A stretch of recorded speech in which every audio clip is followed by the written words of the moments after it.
What happens when you feel nothing? Do emotions make you weak and only bring problems? After an awful situation, Timmy blames his emotions and wishes to never feel anything again. No sadness, no anger, no fear.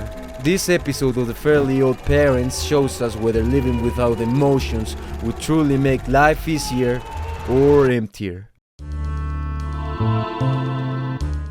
This episode starts with a sunny day in Dinsdale, so everyone is at the pool having fun. Can't relate because I do not know how to swim. Timmy turns and looks down and his legs shake as he's about to dive the highest diving board of the pool. From below, the popular boys pressure him to jump. Come on, Turner! What are you, scared and poor? Timmy tries to convince himself he can do it because Trixie, the girl of his first wet dreams, is looking at him. But his fears are bigger than him. Timmy runs backwards until something pokes him from behind. It's Francis, the school bully. Naturally, Timmy gets so scared that ends up falling off the diving board. Although a big fall, he lands safe and sound. Probably because he does know how to swim. Unlike me. However, when he comes out of the pool, Trixie screams in horror because Timmy is naked. Good grief, he's naked! His bathing suit is floating in the pool, unleashing the mockery of everyone. Consumed by shame, he hides under his bed. He just wants to disappear.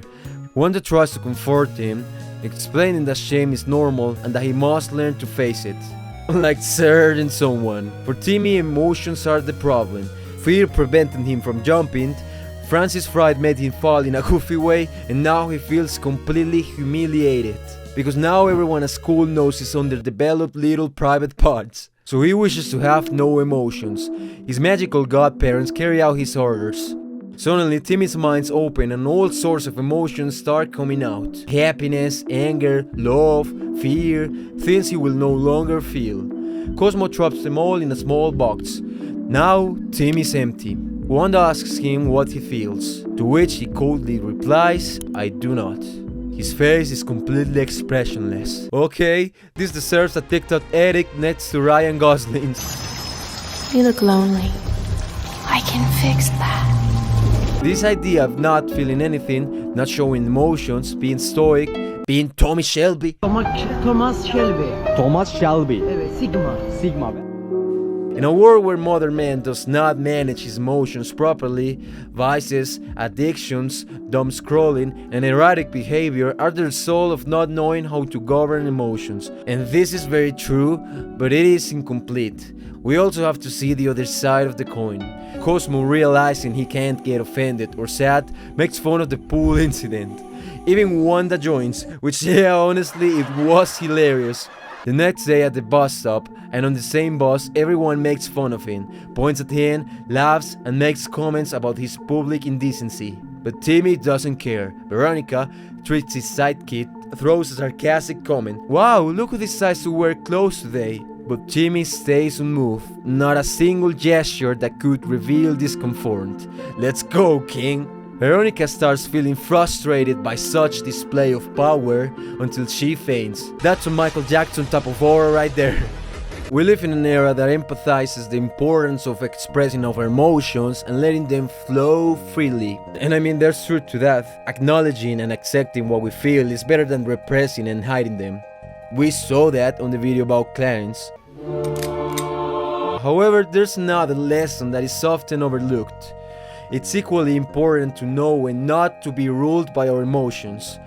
Life frequently puts us in situations where maintaining composure and emotional control is more effective than reacting impulsively like a crybaby. And this doesn't mean ignoring or repressing our emotions, but rather being able to discern when it's best to act with reason instead of emotion. Timmy's behavior illustrates this well. By choosing not to react to provocation, he avoids prolonging his suffering and quickly disarms the opposition. By not feeling ashamed or upset by what others say, Timmy takes the power of controlling him away from them. Timmy sits next to Trixie, something that in the past would have made him nervous with excitement. Yet this time, he feels nothing, no nerves, no thrill. He simply remains by her side, as if the moment held no special significance. This new attitude causes her to get excited in the downstairs region. She tells him she will ignore him, but Timmy doesn't react. His silence starts to unsettle her, and more upset, she insists, I said I'm ignoring you. Still nothing.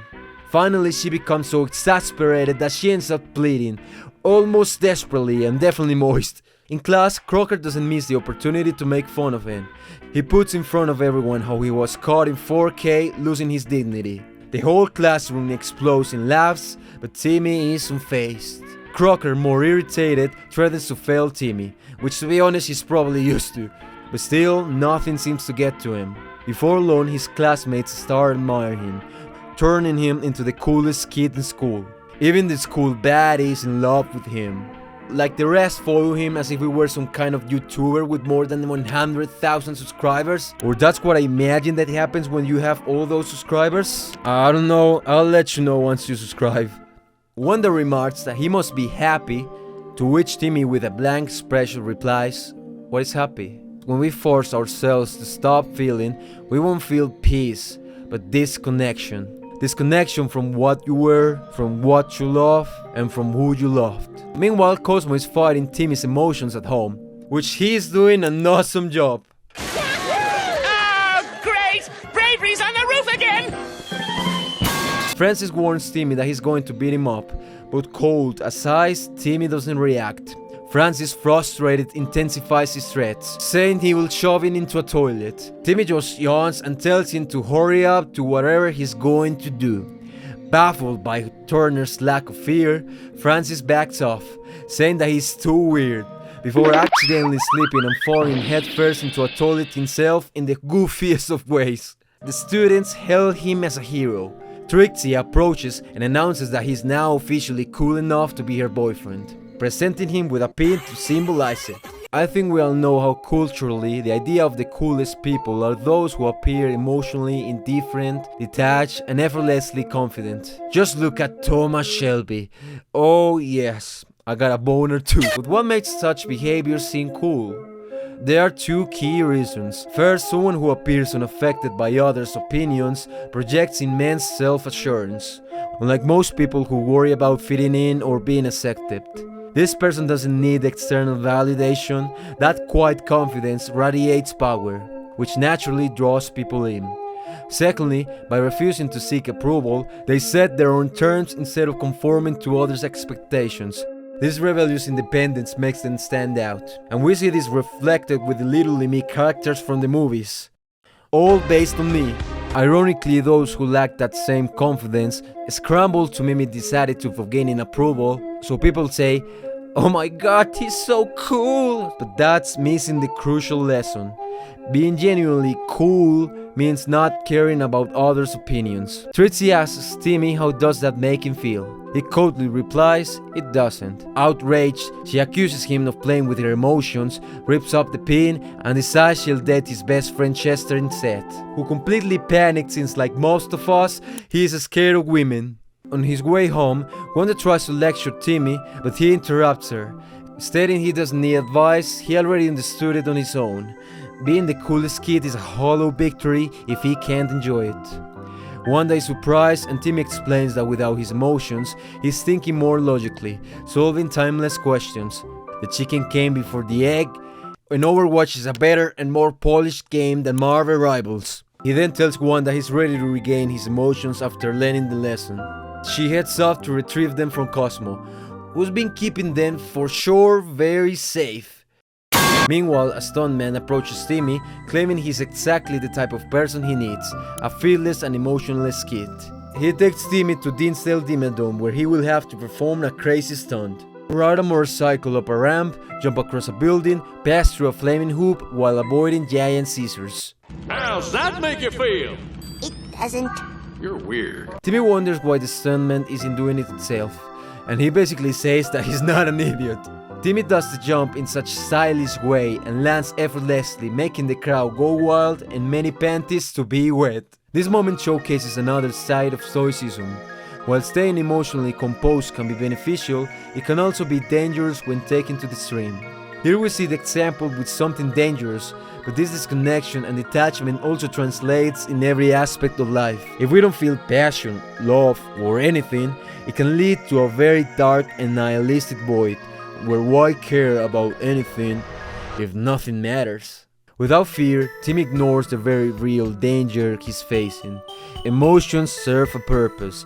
Fear isn't just a barrier to overcome, it's a warning system that helps us avoid harm. Finding a healthy balance means acknowledging our emotions without letting them control us. In a sense, there's Trixie trying to get Timmy's attentions by kissing Chester, imagining she's kissing Timmy's big and prominent teeth. On the way home, some mysterious guys in a white van approach the little kid. What a surprise! But these are some secret agents that inform him that he's the perfect candidate to stop the infamous Dr. Vulcan, who has kidnapped Trixie and Chester. So Tim is like, yeah, whatever. He parachutes from a moving plane into a shark-infested sea. The shark, sensing Timmy's complete lack of fear, flee in terror. Timmy reaches the volcano where the villain is hiding, scales it, and crosses a tightrope on a unicycle through some giant scissors. Damn, at what point did this become an episode of a regular show? The agents give him the final challenge. Dive into a lagoon filled with piranhas, whirlpools, alligators, sharp rocks, an angry tourist, and of course, some scissors. Timmy doesn't blink, ready to jump. Just then, Cosmo appears, opening the box containing Timmy's emotions, returning to him. Suddenly, Timmy is overwhelmed by a flood of feelings: fear, doubt, and even anger. Yay! It worked! I'm so emotional! Full of fear, he feels paralyzed. He's sure he cannot do it, but then he remembers. Trixie and Chester's lives are at stake. He has no choice. Taking a deep breath, he closes his eyes and leaps. Wishing they were safe would be a lot easier, but I guess that works too. This scene emphasizes that emotions aren't just obstacles, they can also inspire us and drive us to act. In this case, fear warned Timmy of the danger, but love and loyalty gave him the courage to push through it. Timmy successfully rescues his friends. Days later, he's in bed, covered in bandages, but despite his injuries, he feels content. He overcame his fears. This episode teaches us how it's not about eliminating emotions, but learning how to navigate them, and not reacting impulsively. Emotions aren't inherently wrong, it's how we respond to them that matters. Sometimes staying cool and detached is the right move, but other times emotions gives us the insight we need to make better choices and to enjoy the good things in life. If you want to see some more fun and interesting introspections, watch this video next, and I'm sure you will enjoy. Thanks for watching.